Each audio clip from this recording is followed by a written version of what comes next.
Have you ever wondered why someone who once claimed to love you could simply vanish, leaving you to decode their absence like some cryptic puzzle? Did you ever find yourself staring at your phone, waiting for that text that never comes, wondering if they think about you at all? Well, my dear viewers, today we're going to unravel one of the most perplexing mysteries of modern love. Why avoidants regret leaving you but can't tell you. You see, there's a particular cruelty in the way some people exit our lives. They don't slam doors or throw accusations. They don't even give you the courtesy of a proper goodbye. They simply retreat. Like ghosts, they fade into the periphery of your existence, leaving you to wonder if what you shared was ever real at all. But here's what I've learned from decades of observing human nature. The very people who seem most capable of walking away are often the ones who suffer most in their leaving. The title of our discussion today speaks to a profound truth about human psychology and the attachment patterns that govern our most intimate relationships. When someone with an avoidant attachment style leaves you, they don't simply forget and move on as their behavior might suggest. Instead, they carry the weight of that decision like a stone in their chest, but they're constitutionally incapable of expressing that regret in ways you might recognize or understand. You see, the avoidant individual has spent a lifetime constructing elaborate defenses against vulnerability. They've learned, often through painful early experiences, that emotional dependency is dangerous territory. So when they find themselves genuinely caring for someone, when they discover that another person has somehow slipped past their carefully constructed barriers, it creates an internal crisis of monumental proportions. Think of it this way. Imagine spending your entire life believing that fire burns, only to find yourself drawn to a flame that feels warm instead of destructive. The rational mind knows what it has experienced, but the emotional system that has kept you safe for so long screams danger. This is the perpetual conflict that lives within the avoidant heart.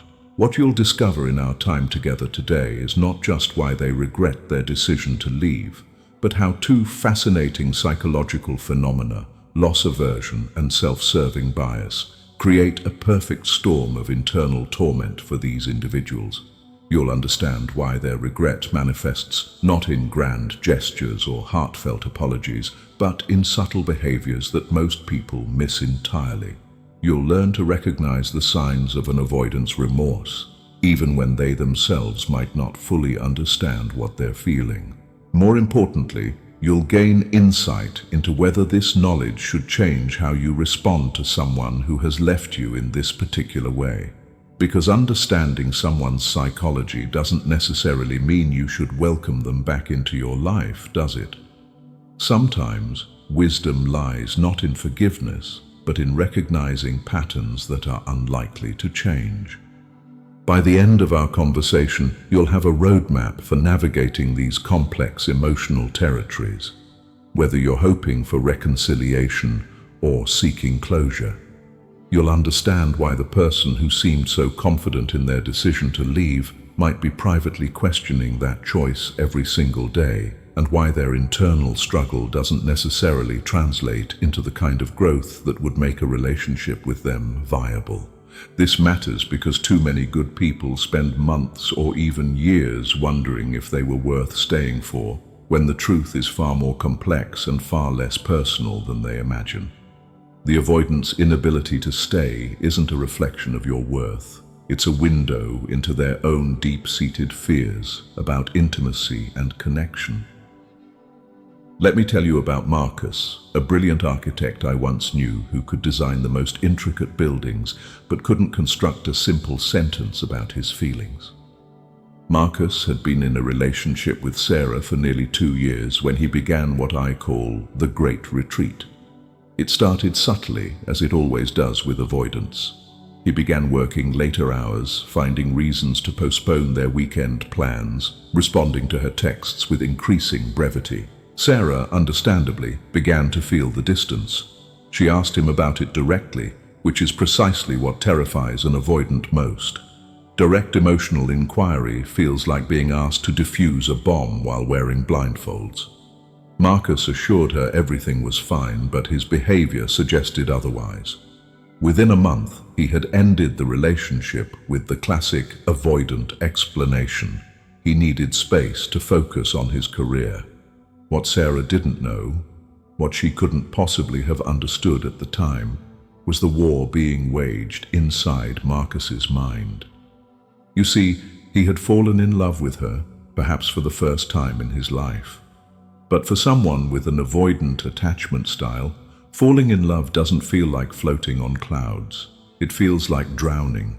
Every moment of happiness with Sarah was immediately followed by a voice in his head asking, what happens when she leaves? What happens when she sees who you really are and decides you're not worth staying for? The irony, of course, is that by leaving first, Marcus created the very abandonment he was trying to avoid. But here's where the psychology becomes fascinating. Within weeks of ending the relationship, Marcus was consumed by something he couldn't quite name. He found himself driving past Sarah's apartment building. He checked her social media obsessively, though he had blocked her on all platforms. He started going to the coffee shop where they used to meet, hoping for a glimpse of her. This is where loss aversion comes into play. Loss aversion is a psychological principle that suggests we feel the pain of losing something twice as intensely as we feel the pleasure of gaining it. For most people, this might mean regretting a breakup and reaching out to reconcile. But for avoidants, loss aversion creates a unique kind of torture because their attachment system won't allow them to take the very action that might alleviate their suffering. Marcus was experiencing profound regret, but his avoidant programming interpreted any impulse to reach out to Sarah as weakness, as emotional dependency that needed to be suppressed.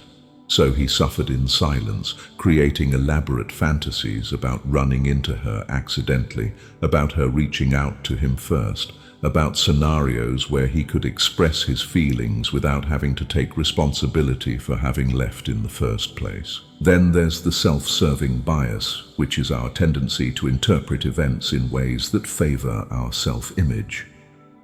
Marcus began to rewrite the narrative of their relationship and its ending. He told himself that Sarah was better off without him, that he had done her a favor by leaving. He convinced himself that she was probably already dating someone else, someone who could give her what she deserved. This wasn't cruelty. It was his mind's attempt to protect him from the crushing weight of his own regret. But late at night, when his defenses were down, Marcus was haunted by memories of Sarah's laugh, the way she looked at him when she thought he wasn't paying attention, the sense of peace he felt in her presence. He regretted leaving her, but admitting that regret would mean acknowledging that he had made a mistake, that his fear had cost him something precious, that he was capable of the very vulnerability he had spent his life avoiding.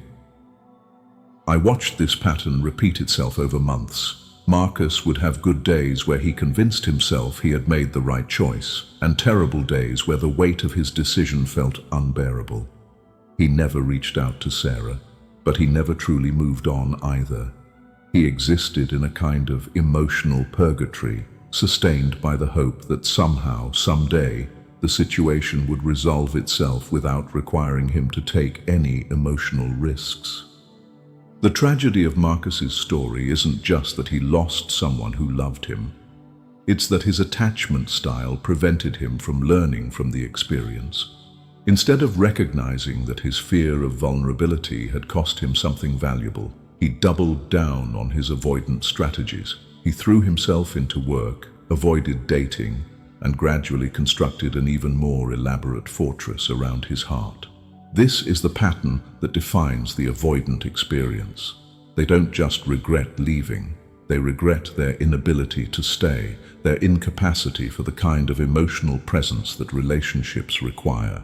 But rather than addressing these limitations, they often retreat further into behaviors that ensure they'll never have to face such vulnerability again.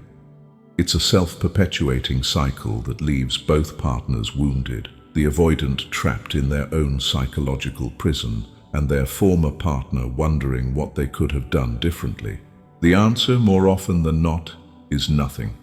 Sarah could not have loved Marcus out of his avoidant attachment style. She could not have been patient enough, understanding enough, or perfect enough to overcome patterns that were established long before she entered his life. This is perhaps the hardest truth for those who love avoidance to accept. Sometimes love isn't enough, and someone's inability to receive love isn't a reflection of love's inadequacy. Now, understanding why avoidants regret leaving you is one thing, but knowing how to respond to this knowledge is quite another matter entirely. The first principle you must grasp is this: their regret doesn't equal readiness for change. Just because someone misses you doesn't mean they've developed the emotional tools necessary for a healthy relationship. Regret without insight is merely suffering without growth. If you find yourself wondering whether your avoidant ex is experiencing this kind of regret, look for subtle signs rather than grand gestures. They might like your social media posts from months ago, suggesting they've been scrolling through your entire history. They might frequent places you used to go together, hoping for an accidental encounter that would give them plausible deniability for contact. They might reach out with seemingly casual messages, testing the waters without committing to vulnerability. But here's what you must understand: these breadcrumbs are not necessarily invitations for reconciliation. Often, they're attempts to manage their own discomfort with loss without taking responsibility for the emotional work that real reconnection would require. Responding to these gestures with enthusiasm or hope often leads to a painful cycle where the avoidant feels reassured that you're still available, which paradoxically reduces their motivation to do the difficult work of addressing their attachment issues. Instead, I suggest what I call the compassionate boundary approach. This means acknowledging their humanity while protecting your own emotional well-being. If they reach out, you might respond kindly, but without eagerness. You don't ignore them completely, which would likely trigger their abandonment fears and confirm their belief that relationships are ultimately rejecting, but you also don't rush to reassure them that everything is forgiven and forgotten. The second crucial strategy is to resist the urge to become their emotional therapist. Many people who love avoidance fall into the trap of trying to help them understand their own psychology. They share articles about attachment theory. They explain how avoidant behavior impacts relationships. They offer patient understanding and encouragement for growth. While this comes from a place of love, it often backfires because it positions you as the pursuer in a dynamic where pursuit triggers avoidance. Instead, focus on your own attachment security. Use this experience as an opportunity to examine your own patterns. Ask yourself why you were drawn to someone who struggled with emotional availability. Consider whether you have anxious attachment tendencies that made the push-pull dynamic feel familiar or even exciting.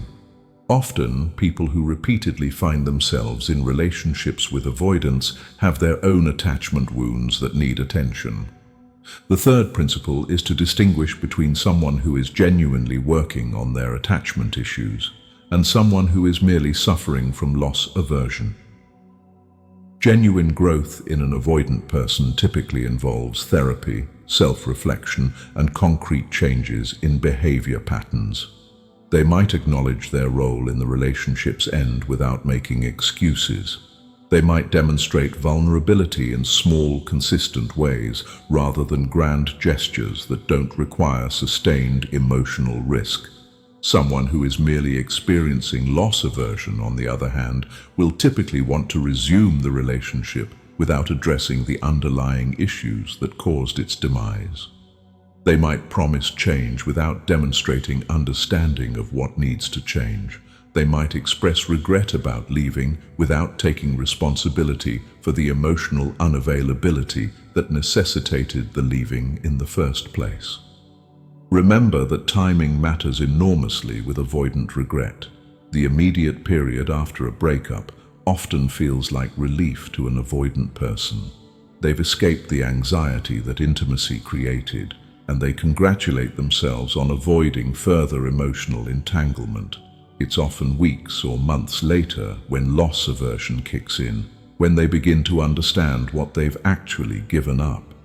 This delayed recognition can be particularly cruel for the person who was left, because by the time the avoidant experiences regret, their former partner may have begun the difficult work of moving on. If they do reach out during this period, it can feel like emotional whiplash for someone who has been processing abandonment and rejection. Therefore, my advice is to be extremely cautious about reconciliation unless you see evidence of genuine change, not just regret. Someone can miss you terribly while still being incapable of the emotional presence that a healthy relationship requires. They can love you deeply while lacking the tools to express that love in ways that feel nourishing rather than confusing. Consider also your own emotional capacity. Loving an avoidant person, even one who is actively working on their attachment issues, requires enormous emotional resilience. It means accepting that progress will be slow, that setbacks are likely, and that their way of expressing love may never match your expectations or needs. This isn't necessarily wrong, but it's important to be honest about whether this kind of relationship dynamic serves your own emotional well-being and growth. Finally, use this knowledge not as a strategy for winning them back, but as a tool for your own healing and future relationship choices. Understanding that their leaving wasn't really about you can free you from the exhausting work of trying to figure out what you could have done differently. Understanding that they likely do regret their decision can provide some comfort without creating false hope for reconciliation. The goal isn't to become bitter or closed off to love, but to develop the kind of secure attachment that naturally attracts emotionally available partners. When you truly understand your own worth and develop clear boundaries around how you want to be treated in relationships, you become less likely to accept the breadcrumbs and intermittent reinforcement that characterize relationships with avoidant individuals.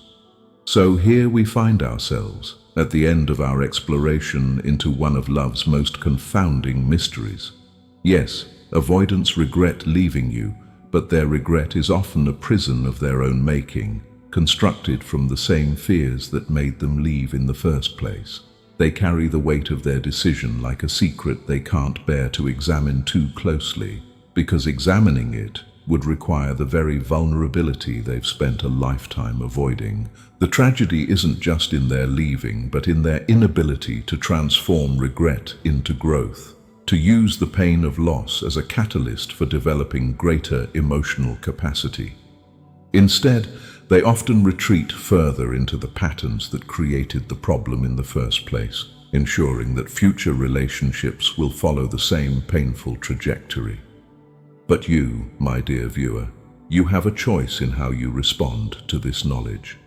You can use it as a lifeline back to someone who hurt you, hoping that understanding their psychology will somehow change their capacity for intimacy. Or you can use it as wisdom, as a deeper understanding of human nature that helps you make better choices about where to invest your emotional energy. I would urge you toward the latter path, not because avoidant individuals are inherently bad people, they're not, but because your emotional well-being shouldn't depend on someone else's willingness to face their fears. Your capacity for love shouldn't be held hostage by another person's attachment wounds. Instead, let this understanding serve as a mirror for your own patterns. Ask yourself why their particular brand of emotional unavailability felt familiar. Examine whether you have a tendency to pursue those who retreat, to interpret inconsistency as passion, to mistake intensity for intimacy.